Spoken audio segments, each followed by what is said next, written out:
welcome to another day. Yes, there wasn't a Monday or a Tuesday upload, I had various things to do. Did the gardening, did most of the driveway, blew most of the mud out, covered myself in crap doing it.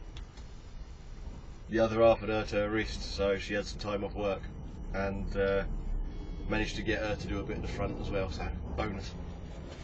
Now you will have noticed a change in the sound quality. I've discovered a way around the squealing on the sound. See, usually when I'm rendering, when I'm doing all my bits and bobs, I use 44,100 Hz or 48,000. I started playing about with it and I got 16,000 and there was no squealing anymore. It took out whatever frequency that squealing is, it took that out. So I'm a bit mono, I know. But I'd rather be a bit mono than be squealing all the time, because it's really irritating. I watch some of my stuff back every so often and I hear the squealing and it drives me nuts. So I'm going to do that. But anyway, today I have Peterborough and then Derby. Okay, I'm going to say it right, Derby. I'm off to Derby. So that's quite a good day, quite a lovely day. I am in a little Actros, the baby one, which is annoying, but I can't see any of the big ones in the yard. Oh, there is one, but that's got a driver. So we have a couple of them left, but not for much longer. But anyway, I suppose I should crack on and I shall see you in a while.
Peterborough done. Wonderful, wonderful. I suppose I should go off to find Derby now. Probably cross the A47 and that way. Figure it out as I go. Got to take my break at some point, so I'll probably stop in the not too distant future and take my break. But yes, nice and easy, nice and easy. Sunny day. I'm in tomorrow at 13:15, so again, lovely, not too much of a rush. And yes, I know my hair is going. I didn't get it cut this week, so had too much to do. Too much to do. As you know, I had to go see my dad, and he's going to help me with the HMRC. He's giving me some money towards my HMRC, which takes the pressure off of me, so I can.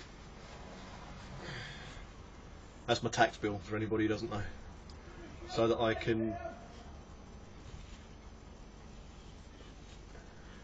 That's one of the back door guys telling me why didn't I shut the gate. Well, it's his job. Little pause just then. The back door guy decided to start shouting at me. Bit of a laugh and a joke. But no, my dad decided to help us with the HMRC, so that's taken a lot of the stress off for me.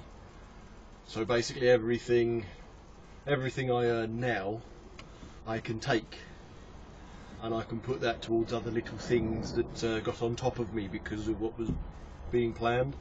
So by the end of the year I should be roughly where I wanted to be. The issue is my other half's job. She took a £7,500 a year pay cut, so we've got to try and figure that one out. But if we can figure that one out before the end of the year and organise everything, then hopefully I will be exactly where I wanted to be. Thing is, Bert's most likely, it's a 90% probability now that she's going to lose the iX35. We're going to have to pay off the difference and get rid of it and get her another car. And to be fair, I might think about getting rid of my motor as well. Thing is, I used to have a Fiat Bravo 1.6 multi-jet diesel, and that'd do 21,000 mile service intervals and about 70 odd miles a gallon. Well, the Hyundai does 20,000 mile service intervals, basically the same, and about 70 miles a gallon. So I could probably get a low mileage 1.6. Well, to be fair, by the time I'm in a position to get rid of the Hyundai, I will most likely have got around 30 odd thousand miles on the Hyundai. So if I can find a slightly older 30,000 mile Bravo for a lot less than I owe on the Hyundai, job's a good one.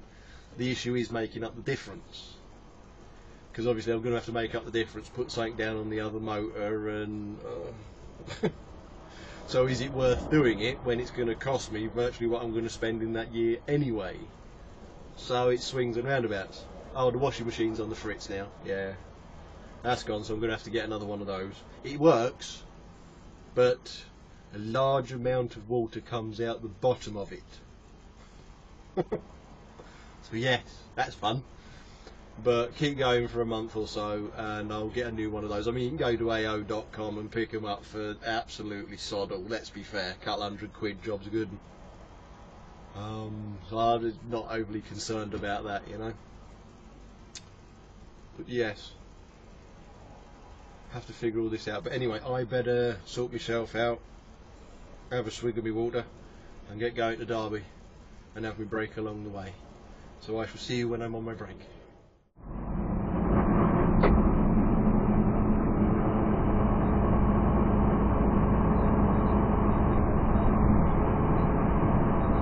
Now, at the roundabout, take the second exit.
roundabout, take the second exit.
The roundabout, take the first exit.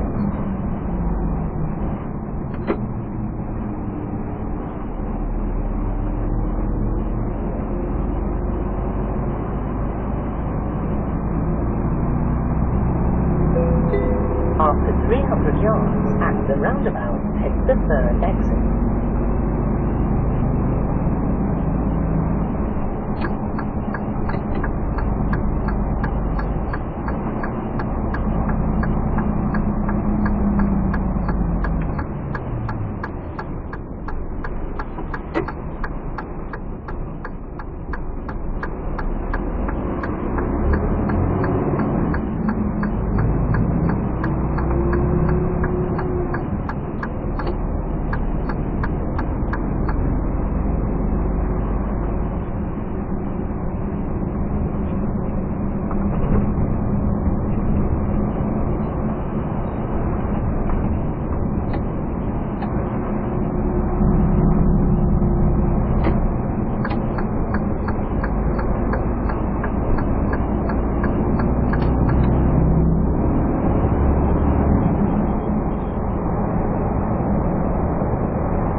Well, it's me parked up on my break off the A52, a top secret location. Oh, lovely jubbly, wonderful. I'm going to be getting shaken around like anything now. Every time a truck goes past. What happens if you've got an empty curtain cider and no weight and things go past you really get shaken about. But anyway, I'm going to clear some things up because people are getting confused. Oh. And it just saves answering questions. At the beginning of the year, I had 2 cars on hire, basically, Mazdas. Now, some of you will have seen them, a lot of you won't, because obviously those vlogs have been removed. Now, after some discussions with Bert, we decided what we would do is go to Canada. And by about 8 or 9 months later on, the hire agreements ended on the Mazdas. The issue was, if we wanted to stay with Mazda on the same agreement, the payments had more than doubled. So we didn't really want to do that. So what we did was we went out, we had nothing to part X, very little to deposit on each of the cars, and we got 2 cars that we would actually own. That way they would last for 5 years. They wouldn't be running out of a hire agreement or anything like that. Now obviously 2 cars, mine's new, Bert's is a year old, or was a year old. That's going to boost your debt up, which is fine. And at the start of the year we ended up with 2 cars on finance and 1 loan. Now I had some money on a couple of credit cards which we could pay off, and the ultimate plan was to pay off lump sums against various things within about 12 to 18 months. The thing is, my dad phoned us and basically said about his eyesight, potential for him losing his car, well, it was almost guaranteed he was going to lose his car, and various other personal bits and bobs that have been going on that I'm not sharing. So please understand there is a limit to what I'm going to share. Anyhow, because we'd only just started on our 5 years to Canada plan, we were at the peak of our debts. Now we had money on our credit cards that we were planning on paying off over the 12-month period, plus a lump sum we wanted to put on Bert's car. This was the agreement. You see, I only wanted 1 car on finance, and then a run around for Bert. But given that we were going to Canada in 5 years, was the plan, we thought if we have 2 decent cars, obviously my one, the residual value is going to drop like a stone. I do about 30,000 miles a year. 5 years, that's a few thousand miles on it. For a 1.6 diesel anyway. But there'll be residual value, we can sell them on. And selling other bits and bobs, plus anything we've saved in the meantime, gives us a nice little stake to get out to Canada with. Sort ourselves out. Obviously the only way I can get out there as a trucker is to be sponsored, is to have a job once I'm there. So when I land, I've got a job to go to. Now Bert has done her, or was at the time doing, she's now completed it, her events and wedding planning bits and bobs.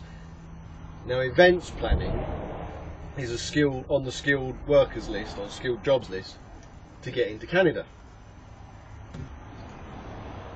Now because of where we were, in order for me to put us in a position to be able to move quickly up to Yorkshire, I had to take out another loan to clear the credit cards off to give us some space, moving costs, legal fees, that kind of thing, and to put everything into manageable payments for the year a little bit more, as long as once we moved, at least at minimum half of our debts were put into the mortgage. Otherwise I can't make it work. I've got too much debt with everything else we wanted to do. So that was all okay, lovely jubbly, yeah, can do this, can do that, we'll figure this one out. One thing that was said was how much are the APRs on all the bits and bobs. how much is the APR on the mortgage. So you might as well clear everything into the mortgage. Great. So I'm aiming that way. Now, I haven't done any CPC training this year, and I need to do 2 bouts. I didn't bother with doing any HAZCAM training, because what's the point? If I'm moving north, I'll probably end up with a full-time job. I took out an extra 3 on the loan, so as we could get away. I took the couple of weeks off, more than a couple of weeks off, and that's a couple of grand to me at this time of year. You'll be amazed. Because in total it ended up being 3 weekends off, and I think it was around 18 days in total. Now I do 6, 5, 6, and so on and so forth. So I can earn quite a large amount at that time of year. Bert, meanwhile, was working for an independent company. So when we moved, she wouldn't have had a job. And on our original plan, we wanted to start trying for kids about now. Which meant by the time we came to move, obviously you've got to create a chain, you've got what, 3 to 4 months is the average kind of contract, swap and all that kind of stuff. So by the time we moved, she'd be too far along to land a job. So the best way around that, the easiest way around that, was for her to leave the independent place she worked and get a basic job in a relatively large company, whether it was this one or Sainsbury's or Tesco's or whoever. And so that's what she did. The thing is, that's basic minimum wage, and she wasn't on basic minimum wage, she was on a bit more than basic minimum wage. In total, she took a 7.5 grand pay cut. Of course, we got everything in place. We went away for just over 2 weeks for my working, for how I work. Did all the whistles and bells up there, found a few places, all that kind of stuff. And then my dad decided to pull out. Well, we'd already made all of these changes, and I wasn't in a position to be able to do what I needed to do. You see, I was taking money to balance Bert from the money she'd lost, and I've still got to do that until she can find a better paid job. The thing is, all of that money I'm taking away is my HMRC bill and a lump sum to put against other odds and sods. So I've extended what was the credit cards by 3 grand, putting them all into a loan. I'm taking away all the lump sum we wanted to pay against her car to keep her afloat. I've got nothing for my HMRC. Now what I was going to do was bung my HMRC on the credit card, and then when we moved, everything goes into the mortgage wallet. Nope. So that's basically where it left me, if anyone's confused as to what's been going on. Now there are a couple of other personal things that have occurred, and that had to occur, but like I said, there's only so much I am willing to share on YouTube. It's my personal life, not everything is shared, please understand this. But everything kind of went on hold for us. We weren't doing what we were planning on doing, we were doing something else. And now it's all, you know, it's not happening anymore. We've just gone 6 months of our 12 to 18 months for lump sum and things like that, where we haven't done anything. And it's like, ooh, whoops. So it left us in that position. So if anybody's curious as to where the debts came from, I already had a large amount of debt at the beginning of the year. I mean, you got, my car was what, after I put my bits and bobs down, that was about 13 grand. Bert's car was 14, her one was a grand more expensive. So her one was 14. I already had a loan in place from a couple of years earlier because we need to move out of her parents, and as you do. So I already had a loan in place there, that was about 9 grand. And bits on the credit card. Well, the bits on the credit card were easy to tackle, leaving enough for a lump sum because of what Bert was earning. Well, obviously she's not earning that now. I'm having to balance this, that, and everything out, and it's just got out of hand. Obviously, adding another loan, which was just over 8 grand, 8,700 and something.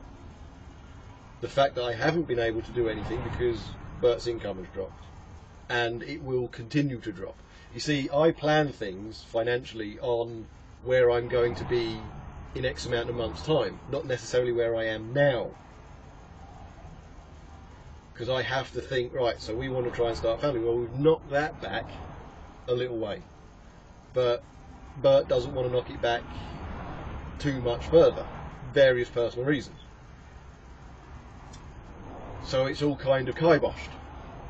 But the thing is, because my dad is going to put X amount towards my HMRC bill, which he has done, by the way, I can now take virtually everything I earn for the next 5 months and try and bolster us back to where we would have been, but a couple of months down the line. Meanwhile, Bert is looking for a different job for obvious reasons. So we're in limbo at the moment. It is now doable because of my dad turning around and going, okay, I'll help you by X amount, so on and so forth. But we're still in limbo. So we've got to see how things play out over the next month or two to see where we end up standing. Hopefully, job's good. But this is where the kicker comes in.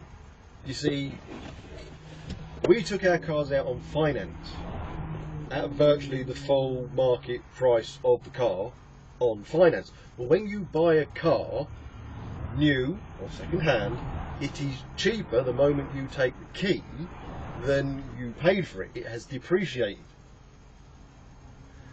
Now, when you take out a vehicle on almost full finance, you are then, your vehicle cannot be sold to pay off that finance. You then have a deficit to make up.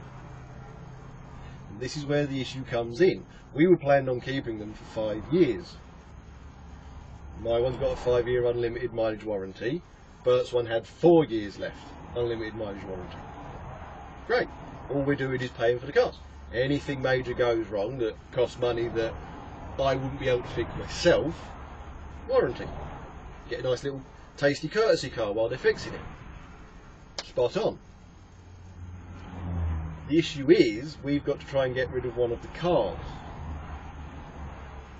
That will most likely be Bert's one. She doesn't do anywhere near the mileage I do, and it was always part of the plan that her one's a bit of a stretch. Like I said, I only ever wanted one car on finance, so we had to pay a lump sum off to be able to keep it. The thing is, we're not going to be able to do that. So now I'm in that kind of predicament. I can make up the difference and save enough to get her a reasonable car that will do the job.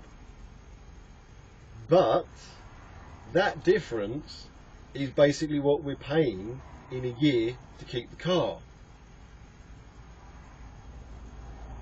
So we're already paying that in a year to keep the car, whilst I'm trying to save a double amount to change the cars. The car we have is warranted. If anything goes wrong, job's good. The car we get wouldn't be. If anything goes wrong, it's out of our pocket. So it's that kind of horrible, if we do, yes, we can save this amount a month, but if the clutch and flywheel goes, you know, the cars we have at the moment are under 20,000 miles. I mean, Bert's one is 12 and a half. My one's now 15 something. So the chances of the clutches and flywheel going within the next however long, pretty slim. And if they do at that mileage, it's a warranty issue. There's a faulty part. You get an old car, clutch and flywheel go, that's quite an expense. Now a water pump goes, more expense. Brakes need doing, bushes need changing, fails the MOT on, whatever, more and more expense. So you're adding it together and you're thinking, well, do we keep the cars and struggle on like this, or do I try and match whatever we're paying on one of the cars to get rid of it and then have to find more money to get replacement? So I'm stuck. So what I need to do is the next 5 months, I just need to leave the only thing I'm leaving from my pay for the next 5 months is going to be the little bit of VAT added on, because I've still got to pay my VAT every quarter. So that should bolster me to a position where I can go, right, it would be better to clear one of the loans than to try and make up the difference on the car, because the cars are safe. They go wrong, they're not going to cost us anything. So I'm kind of there at the moment. That's where I am. But fortunately, I'm in a position now, thanks to my dad, where I can crack on. But my debts have increased this year when they wouldn't have done. They were supposed to decrease. So that's basically where I am. Hopefully I've kind of cleared it up, but please understand there are certain things I'm not mentioning because I don't want to. But yes, there we go. That's where I am. So hopefully that will answer all questions. It will put everything, okay, that's fine. Because I know a few people are getting confused thinking, well, how did you end up 50 grand in debt on this? Well, we were already quite a bit in debt, but I'm not talking about 50 grand in total. I'm talking about the extension to. Put it this way, by about April next year, if things stay the way they are, I'm going to miss, or we're going to miss, I should say, our target by around about 17 grand off of our original idea. So I have got to really try and balance things now. But anyway, there we go. I thought I would enlighten you all. But such is life. You see, this is the thing for all the younger viewers out there. As you get older, you will have your plans, you will have your ideas. Things will come along and make those ideas impossible or far more difficult than they ever needed to be. Now, I'm a person who always likes to have a contingency plan. However, given the short notice of what was supposed to happen this year, I wasn't able to have a contingency plan. It was either all or nothing. And I don't like that, because things can go wrong. And of course things have gone wrong. So always remember, for the younger viewers, you will have your plan, but have a contingency in place. And one thing I will say, in all walks of life, no matter what you do, if you have a gut feeling about doing something, you know, you take for example, you have a gut feeling about a route you're going to use. Like I thought I might use the 47, but my gut was saying go up to the 52 to get to Derby today. Well, in the end, I decided to go to the 52. I decided to use that route, which is a bonus because the 47 was mullered not long after I got onto the A1. And it's the same with everything. You have your gut instinct. You have an original plan. Stick to it. Because if you alter it, if you change it, if you think, oh, I can just cut that corner, or I can just cut this corner, or yeah, it's all or nothing, I can go and do that. Anything goes wrong, you're screwed. Whereas your gut, your original plan, you have ideas of, well, if that doesn't work, I can do X, Y, Z. So when you have a plan, stick to it. But this is just what happens. It goes wrong. But whatever. It's dealt with. I've now got 5 clear months where I don't have to worry about accountancy costs, HMRC or VAT. All I've got to worry about now is the quiet time and doing a couple of bouts of CPC, because I'm never going to have the money to do the HASCAN. So I've got to try and book that. There's a place not too far away from me that does that. So I shall go and try and book a couple of courses there, get my 2 bits in. That way I can go to the other place I drive for over Christmas, because without the 2, they will not allow me to drive come the end of the year. So I've got to try and get that done. But now I don't have a certain amount of worry thanks to my dad. I can now crack on. But there we go. Anyway, I think I've wasted enough of your time today. So I shall end my vlog now whilst I'm on my break. So thanks for watching, guys. Like, subscribe, share about, do whatever it is you usually do. See you in the next one, which will be tomorrow. I do have a shift. Oh well. Cheers, guys. See you later.